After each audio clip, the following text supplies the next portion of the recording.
What I remember most about my father is that he was always passionate about what he was doing. He used to always tell me, if you have a goal out there, and if you're willing to work for it, one day it'll happen. It was his curiosity to try to understand how nature worked, how science worked. And he'd always include me in all these adventures, trying to, get me to say the most important thing that you can do as you grow is to have an interest in this knowledge. He loved to talk about his experiences in China, where one of his earliest observations were that the people who lived in the agricultural areas had embraced different types of eating habits. He said he woke up one morning with an idea. He realized intuitively the power of a plant-based diet when he saw that the people who existed on a diet that was primarily fruit and vegetables were healthier than the people who lived in the big cities.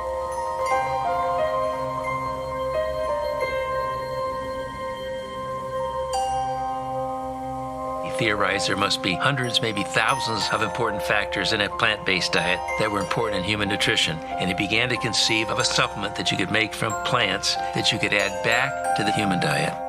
And then he came back to the United States in 1927, and 7 years later introduced Nutrilite into the marketplace.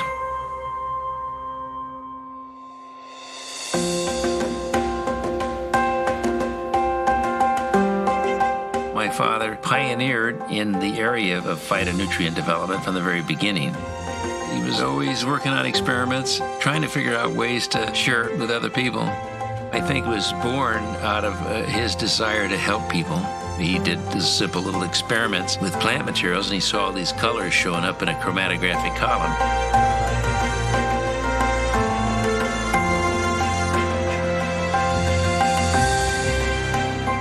Used to tell me, one day the analytical methodology will enable us to determine what these colors that I see are and how they function. And once we know that, we'll be able to isolate them, be able to identify them, and we'll be able to more particularly determine what they're doing in human nutrition and human health.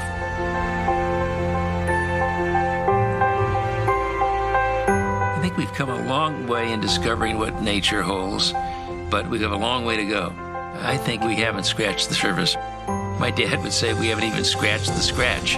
His thoughts way back then were very far-sighted, and now we're beginning to realize he was spot on. We've got to take responsibility for ourselves, our own health, the health of the environment, if we're going to protect and strengthen our society for the future.